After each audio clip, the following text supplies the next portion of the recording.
Oseo! Oseo. That's the Cherokee greeting. Ani Nokwisi! Greetings from the great Star Nation.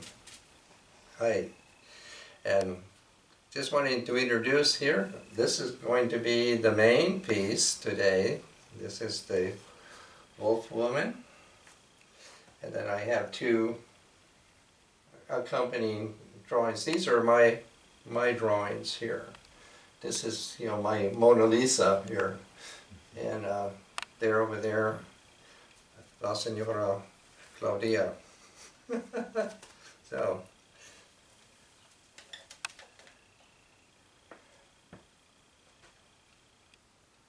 okay. I'm starting off with noticias from Indian Country Today. Quote, "For the first time since 1862, the site of the first clashes of what became known as the Dakota War is back in Native care after the state of Minnesota last month returned it to the Lower Sioux Indian community. It is a move tribal citizens call a small but important step in a long, difficult, and complicated road toward healing."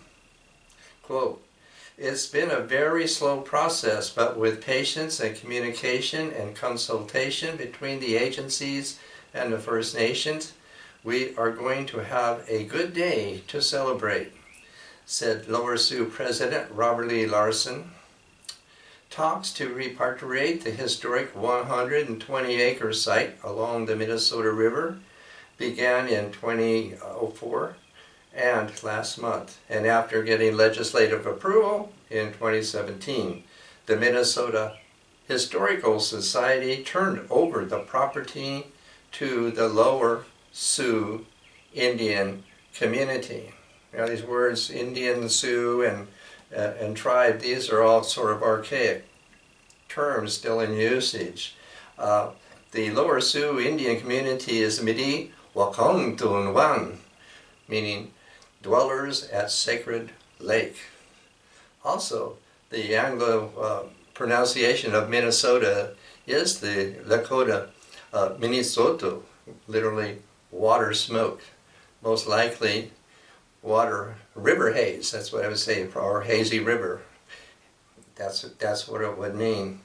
The Lakota is the language, are made up principally of the Santee, the Siseton, Yankon, and Yankonai people, and the various dialects. We'll just call this the Sioux Nation, is absolutely the heart of Turtle Island. Now, the political entity known as the United States of America is a superimposition on the indigenous Turtle Island nation.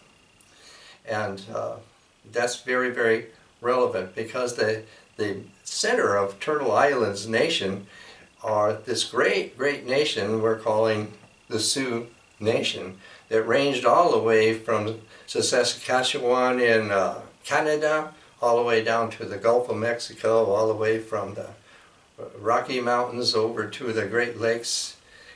Really very, very large nation. While the Cherokee bear the phylum of Native America, the Dakota bear the herald, the spiritual herald, that's what I would call it. And today there are 150, 160 people who are identified belonging to this composite nation we're calling the Sioux in this sense. The word tribe, the country of Canada very recently officially did away with that word, and instead throughout Canada uses the term First Nation. And it would be good when everybody in this country, especially the reporters and journalists, get with it like that. Let me give you what the word tribe comes from. First, it's from Old French, that's how it got into English, tribu, and that is derived from the Latin tribus, division of the Roman people. the division of the Roman people, the original 3 tribes of Rome. The Titetes, the Romanes, and the Luceres, and the head of the 8th tribe was a Tribunus. So exactly why we're using these Roman names, for our nations, well, we can think they're outdated now, but it seems paternalistic here. Now this event, is considerable. In back here in the late 19th century, whatever that was, here 1862, somehow the state of Minnesota executed by hanging, a mass hanging like medieval Europe, 26 of the Dakota people on a gallows, and seen the pictures of it like that, and then banned all Sioux people from the state of Minnesota. And so that was pretty serious stuff. In very recent years, it has come about that the governor, I guess he was, had rescinded that ban and invited these Sioux people back into the state of Minnesota. And for that, he had commissioned a life-size sculpture of a white buffalo. And I have this one here because it's very similar to what I had seen of that sculpture. And this was installed at the Reconciliation Park, I think it was called. It's been a few years now, maybe it was like 3 or 4 years ago, like that. And also photos of the people coming back, and they walked in a large, like a congressional procession. So very, very moving. So this current piece here, is following along with that. And for that event that I'm referring to here, Jack has, reminded us that Claudia has done this song, Where the Earth is Round, and it was written by Anne Reed. And here I would think the chorus would really go with this.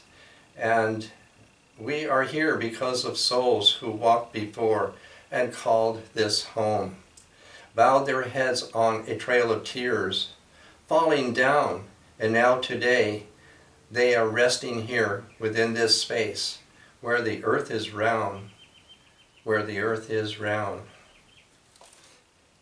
So all of these things, little by little, to regain our country, even though this other society has been laid over Turtle Island, there are mushrooms.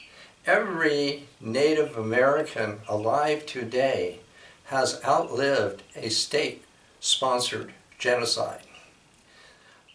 1805, President Thomas Jefferson declared, "Exterminate them all."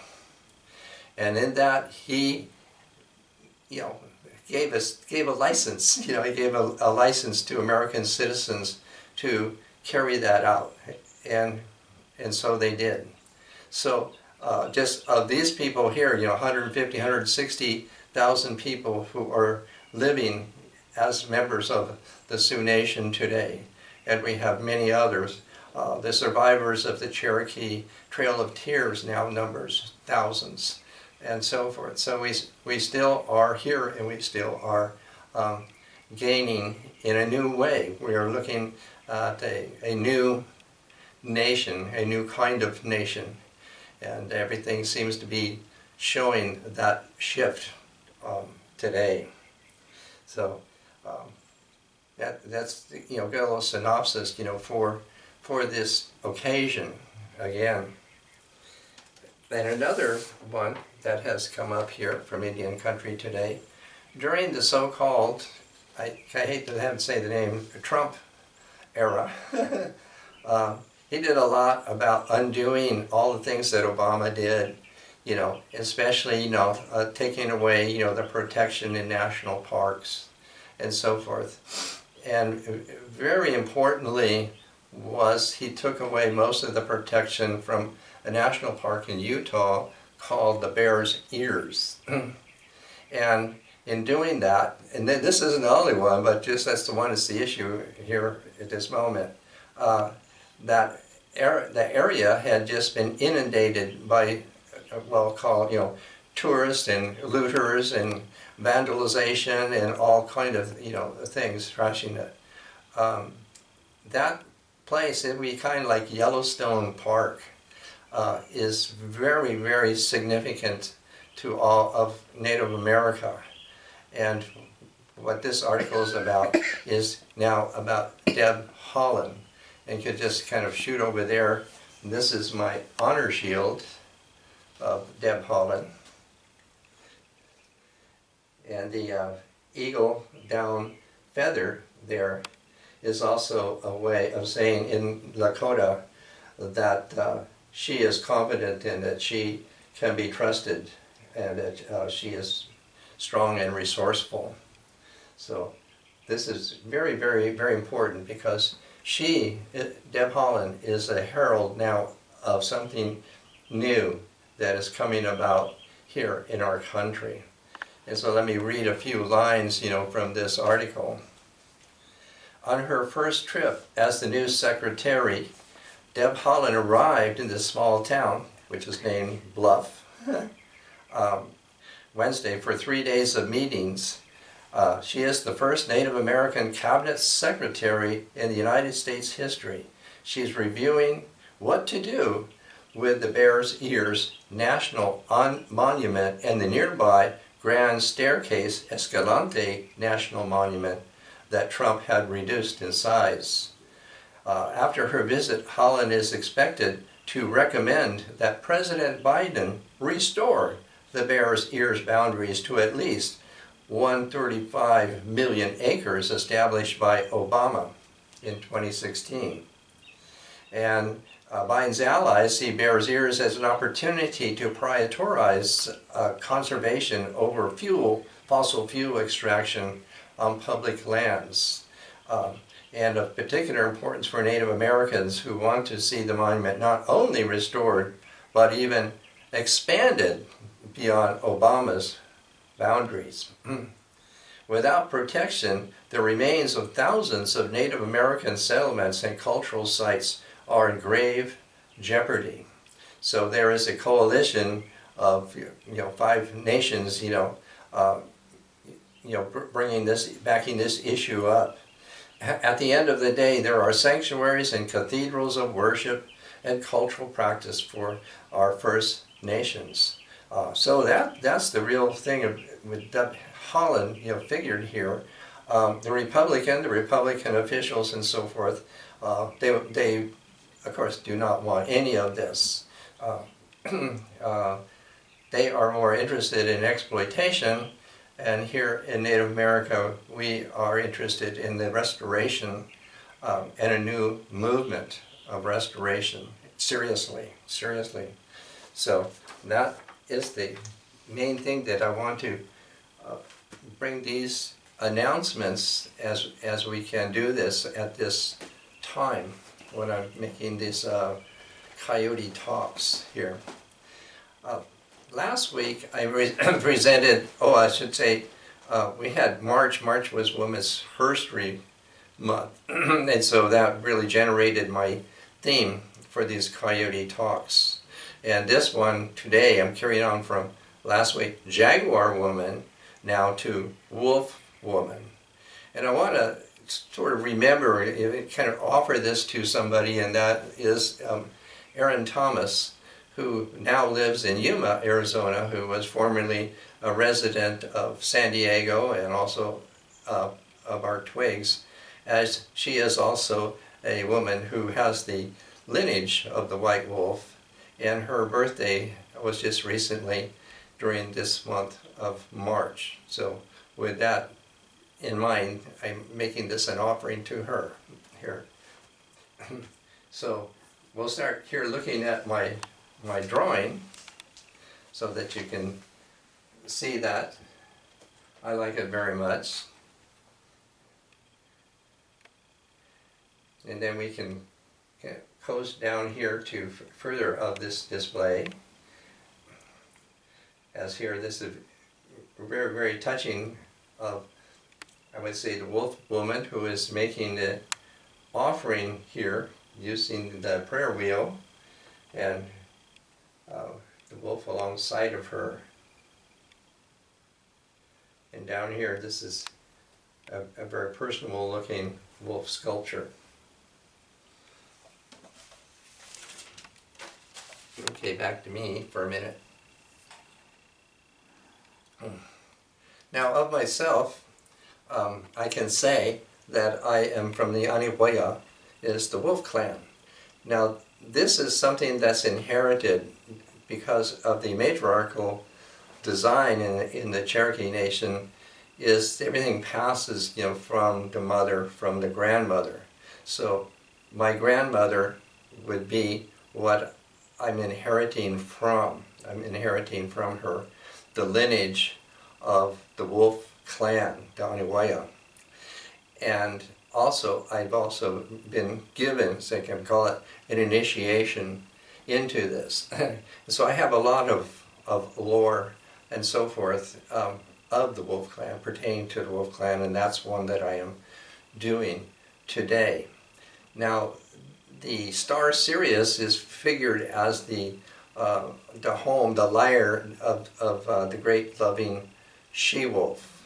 And so that's what sponsors us all the way through. And also the healing aspect of this society, or the clan, as I kind of call it. The color blue, like here I'm wearing my eagle brooch here, we call tie, with the blue bill. It means medicine. The blue means medicine. So that's going to be in this piece here.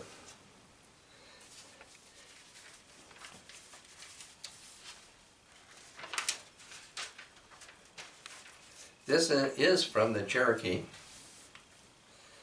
It's called The Sacred Charm of the Cherokee, concerning living humanity. Hoo! Ah, hey, ni ha, oh, you have drawn near to hearken here in Elohim, red clay earth country. You are white wolf woman. No one is ever lonely when with you. You are most beautiful. Instantly you have rendered me white wolf. No one is ever lonely when with me. Now you have made the white wolf path for me. Now you have put me into it. You have brought down to me from above the white wolf road.